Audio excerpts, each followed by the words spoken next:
नमस्कार, जीके और कलेक्शन में एक बार फिर से आपका स्वागत है। दोस्तों, आज का सेशन नंबर है 137 और आज हम 10 अक्टूबर 2023 के इम्पोर्टेंट करंट अफेयर्स के बारे में डिस्कस करेंगे।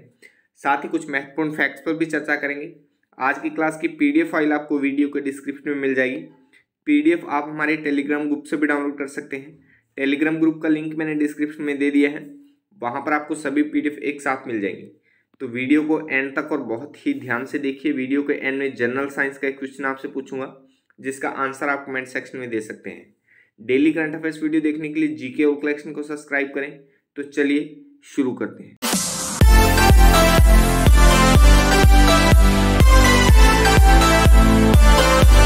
आज के लिए पहला प्रश्न है, हाल ही में भारत और किस देश ने हरित हाइड्रोजन के लिए समझौता किया है, समझौता ज्ञापन पर जो है वह हस्ताक्षर किए हैं। तो इस क्वेश्चन का राइट आंसर हो जाएगा ऑप्शन सी।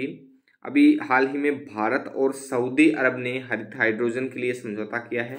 सी ऑप्शन यहाँ पे सही हो जाएगा। चलिए समझौते के बारे में थोड़ा और देख लेते हैं। भारत और सऊदी अरब ने रियाद सऊदी अरब की राजधानी है, रियाद में विद्युतीय अंतर संयोजन, हरित स्वच्छ हाइड्रोजन और आपूर्ति श्रृंखला के क्षेत्र में एक समझौता ज्ञापन पर जो है वो हस्ताक्षर किए हैं। समझौता ज्ञापन पर भारत सरकार के केंद्रीय विद्युत और नवीन एवं नवीकरणीय ऊर्जा मंत्री आर.के. सिंह और सऊदी अरब सरकार के ऊर्जा मंत्री अब्दुल अजीज बिन सलमान अल सऊद ने हस्ताक्षर किए हैं।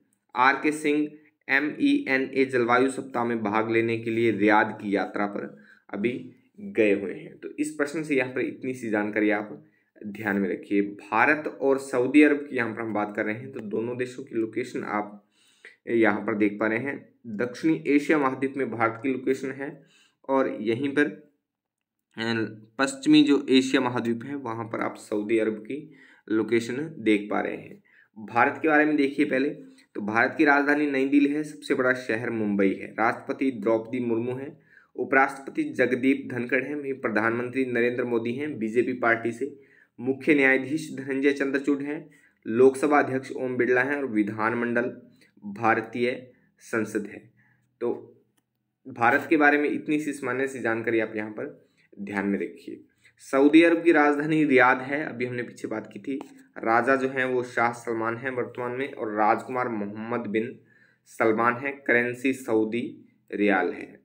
तो सऊदी अरब के बारे में भी इतनी सी सामान्य सी जानकारी आप ध्यान में रखिए। दोनों ही देश महत्वपूर्ण हैं, दोनों देशों के बारे में इतनी सी सामान्य सी जानकारी हमें पता होनी चाहिए। अगला प्रश्न है, इस वर्ष अर्थशास्त्र के क्षेत्र में नोबेल पुरस्कार से किसे सम्मानित किया गया है। अभी पुरस्कारों का दौर चल रहा है, तो हर रोज पुरस्कारों से कोई ना कोई प्रश्न बन रहा है। तो पुरस्कारों पे जो भी प्रश्न बन रहे हैं इन पर आप थोड़ा अच्छे से फोकस करिए। आगामी जो परीक्षाएं हैं, मान के चलिए पुरस्कारों से पक्का इनमें प्रश्न पूछे जाएंगे, तो ये आप थोड़ा सा ध्यान रखिए। और नोबेल पुरस्कार तो बहुत ही महत्वपूर्ण पुरस्कार है। तो किस क्षेत्र में कौन सा पुरस्कार किसे दिया गया है, तो ये थोड़ा महत्वपूर्ण हो जाता है ना। तो इस वर्ष जो अर्थशास्त्र के क्षेत्र में नोबेल पुरस्कार दिया गया है वो क्लाउडिया गोल्डिन को दिया गया है। बी ऑप्शन यहाँ पे सही हो जाएगा। चलिए इनके बारे में थोड़ा और देखिए। Royal Swedish academy of sciences ने अर्थशास्त्र के क्षेत्र में नोबेल पुरस्कार 23 की घोषणा कर दी है। इस बार अल्फ्रेड नोबेल की स्मृति में 2023 के स्वेरिग्स रिक्सबैंक पुरस्कार क्लाउडिया गोल्डिन को दिया गया है। उन्हें यह अवार्ड महिलाओं के श्रम बाजार के परिणामों के बारे में लोगों की समझ को बढ़ाने के लिए किए गए उनके शोध के लिए यह अवार्ड जो है वो दिया गया है। 1946 में न्यूयॉर्क में जन्मी गोल्डिन जो है वो हार्वर्ड यूनिवर्सिटी कैम्ब्रिज में प्रोफेसर हैं। तो इस प्रश्न से यहाँ पर इतनी सी जानकारी आप ध्यान में रखिएगा। नेक्स्ट है, 16वें कृषि विज्ञान कांग्रेस का आयोजन भारत के किस शहर में किया जाएगा। तो 16वें कृषि विज्ञान कांग्रेस का जो आयोजन है वो भारत के कोच्चि शहर में किया जाएगा, केरल के कोच्चि में। ए ऑप्शन यहाँ पे सही हो जाएगा। चलिए इसके बारे में और देखिए। केंद्रीय मत्स्य पालन, पशुपालन व डेयरी मंत्री पुरुषोत्तम रूपाला 10 अक्टूबर को कोच्चि में 10वीं कृषि विज्ञान कांग्रेस का जो उद्घाटन करेंगे। 10 अक्टूबर यानी आज उद्घाटन करेंगे इसका आयोजन राष्ट्रीय कृषि विज्ञान अकादमी द्वारा किया जाएगा। इस कांग्रेस में भारत एवं विदेश से करीब 1500 प्रतिनिधि शामिल होंगे। तो इस प्रश्न से भी यहाँ पर इतनी सी जानकारी आप ध्यान में रखिएगा। नेक्स्ट है, एशियन गेम्स 2023 में भारत ने कुल कितने गोल्ड मेडल जो हैं वो जीत ली हैं। तो एशियन गेम्स के बारे में मैं थोड़ा सा बता दूं आपको। एशियन गेम्स जो हैं वो 23 सितंबर से 8 अक्टूबर तक जो है वो आयोजित किए गए हैं। तो अभी एशियन गेम्स जो हैं वो ख़त्म हो चुके हैं 8 अक्टूबर को, और इसमें भारत ने जो गोल्ड जीते हैं वो 28 गोल्ड जीते हैं। सी ऑप्शन यहाँ पे सही हो जाएगा। चलिए एशियन गेम्स के बारे में थोड़ा और देख लेते हैं। भारत ने कितने कितने गोल्ड मेडल जीते हैं, कौन से पदक कितने जीते हैं। तो एशियन गेम्स 2023 ने भारत ने कुल जो है वो 107 पदक जीते हैं। अपना अभियान जो है 107 पदकों के साथ समाप्त किया है। भारत ने कुल 28 गोल्ड मेडल के साथ 107 पदक अपने नाम किए हैं। एशियन गेम्स के इतिहास में यह भारत का अब तक का सर्वश्रेष्ठ प्रदर्शन है, यानी 100 के जो पार हैं वो भारत नहीं हो पाया था। तो इस बार जो है 107 पदक जो है भारत ने जीत लिए। वही भारत ने 38 सिल्वर और 11 जो हैं वो ब्रॉन्ज मेडल जीते हैं। 38 सिल्वर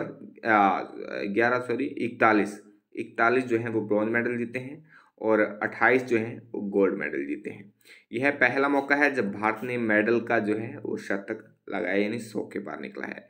साल 1951 में आयोजित हुए पहले एशियन गेम्स में भारत ने 15 गोल्ड, 16 सिल्वर और 20 जो है ब्रॉन्ज मेडल, यानी कुल 51 मेडल जीते थे 1951 में, जो पहले एशियन गेम्स जो आयोजित किए गए थे। एशियन गेम्स 2023 का आयोजन चीन के हांगझोउ में 23 सितंबर से 8 अक्टूबर तक किया गया है। तो एशियन गेम्स अब खत्म हो चुके हैं, तो ये भी आप थोड़ा सा ध्यान में रखिए। 23 सितंबर से 8 अक्टूबर तक, और भारत ने कुल 107 पदक जीते हैं, जिसमें 28 गोल्ड मेडल है। तो बहुत ही महत्वपूर्ण प्रश्न यहाँ से बन सकते हैं एशियन गेम्स से, इसे आप थोड़ा अच्छे से फोकस करिए। नेक्स्ट है, 10वीं इंडिया स्वीडन इनोवेशन डे का आयोजन किस शहर में किया गया। तो 10वीं इंडिया स्वीडन इनोवेशन डे का जो आयोजन है वो नई दिल्ली में किया गया है। बी ऑप्शन यहाँ पे सही हो जाएगा।